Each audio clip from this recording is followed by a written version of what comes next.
The European Union Observer Team was giving its first joint press conference since it fanned out across the country to begin monitoring the 2011 elections.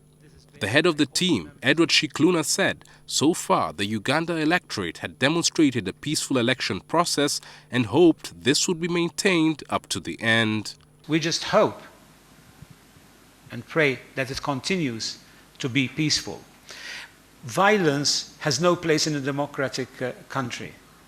Violence sours everything.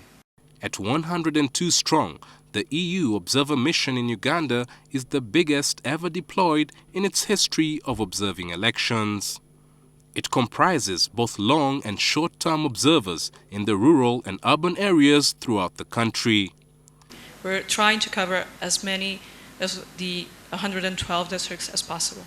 The team will release a report about its impressions on the elections, which will be submitted to the Ugandan government and international bodies after the polls. However, journalists put to task the EU chief observer on whether his team's recommendations would have any impact on the polls' outcome, especially if against the ruling government. The government,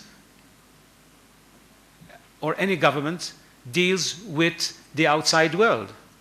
It's dealing with the European Union.